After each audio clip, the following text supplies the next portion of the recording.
नमस्कार दोस्तों, बहुत स्वागत है आप सभी का मेरे चैनल पर। मैं हूं आपके साथ अंशिका। भारत चीन के बीच विवाद के चलते जहां दोनों देशों के बीच रिश्ते बिगड़ते चले गए, वहीं अब रिश्तों में आई दरार बढ़ती हुई नजर आ रही है, क्योंकि भारत सरकार ने एक बड़ा फैसला लेते हुए अब चीन की बड़ी कंपनियों के अफसरों को भारत आने की इजाजत देने का मन बना लिया है। इससे वीवो, ओप्पो, शाओमी, BYD और हायर जैसी कंपनियों के चीनी बॉस और सीनियर अफसरों के लिए भारत आना अब आसान हो जाएगा। पिछले करीब 5 सालों से भारत ने चीन से आने वाले बिजनेस अफसरों पर रोक लगा रखी थी।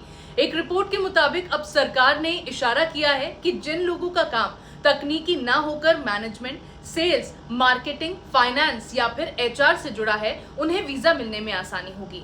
सरकार की ओर से अगर अफसरों को भारत आने की इजाजत मिलती है तो फिर चीनी कंपनियां एक बार फिर भारत में अपने बिजनेस की जड़ें जमा सकेगी, क्योंकि साल 2020 में भारत और चीन के बीच सीमा पर तनाव काफी बढ़ गया था। इसी के बाद भारत सरकार ने चीन के अफसरों और बिजनेस प्रतिनिधियों के भारत आने पर सख्त पाबंदी लगा दी थी। तब से सिर्फ उन्हीं लोगों को भारत आने की इजाजत मिल रही थी जो तकनीकी काम से जुड़े हों, जैसे इंजीनियरिंग या फैक्ट्री सेटअप वाले एक्सपर्ट, वो भी तभी जब वो सरकार की PLI यानी कि प्रोडक्शन लिंक्ड इंसेंटिव स्कीम वाली कंपनियों के साथ काम करते हों। सिर्फ वीजा ही नहीं, चीन से आने वाले निवेश पर भी लगाम कस दी गई थी। नए नियम बनाए गए जिनके तहत किसी भी चीनी कंपनियों को भारत में निवेश करने से पहले कई मंत्रालयों से मंजूरी लेनी जरूरी कर दी गई। लेकिन अब माहौल बदल रहा है। दोनों देशों के बीच बातचीत फिर से शुरू हो चुकी है। सीधी उड़ानों की बहाली, टूरिस्ट वीजा की अनुमति और सीमा विवाद को सुलझाने की कोशिशों से रिश्तों में धीरे धीरे नरमी आ रही है। वहीं शाओमी इंडिया की ओर से फिर एक बार भारत में व्यापार करने को लेकर रुचि दिखाई गई है और कहा गया है कि उनकी लीडरशिप टीम एक बार फिर भारत आना चाहती है। अगर ये नया नियम लागू होता है तो वो यहाँ के बाजार को और गहराई से समझ पाएंगे। पिछले कुछ सालों से वीवो इंडिया के जेरोम चेन, ओप्पो इंडिया के फिगो झांग और रियलमी इंडिया के माइकल गुओ जैसे सीनियर अफसर भारत नहीं आ पाए हैं। ये सभी लोग अपनी कंपनियां चीन से ही संभाल रहे थे। करियर मीडिया, जो भारत में एयर कंडीशनर बेचती है, वो भी पिछले 3 सालों से अपने एक अफसर के लिए वीजा की मंजूरी का इंतजार कर रही है। अब तक उसे हरी झंडी नहीं मिली है।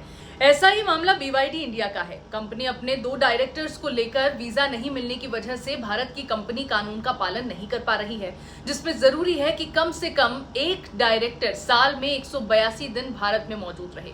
ऐसे में जब चीनी अफसरों को भारत आने की इजाजत नहीं मिलती तो कई कंपनियों ने अपने बोर्ड में भारतीय सीनियर प्रोफेशनल्स को शामिल करना शुरू कर दिया।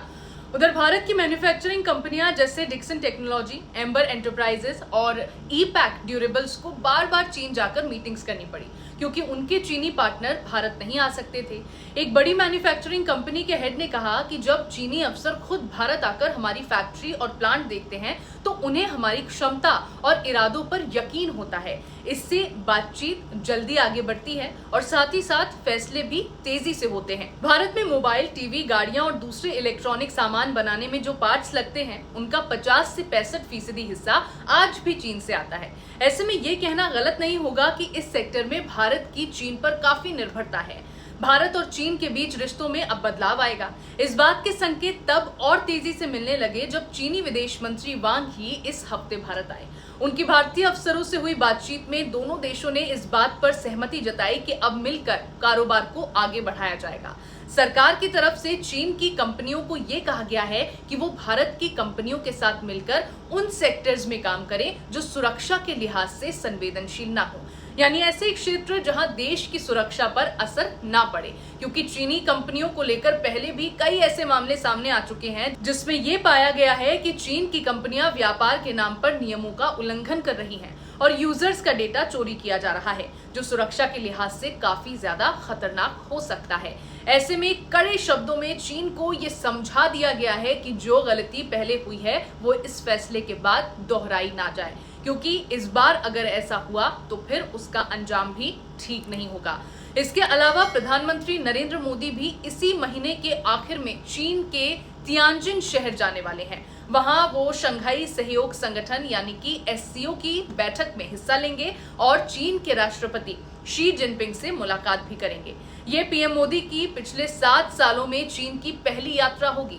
इस दौरे से दोनों देशों के बीच रिश्ते और व्यापार में नई शुरुआत की उम्मीद जताई जा रही है।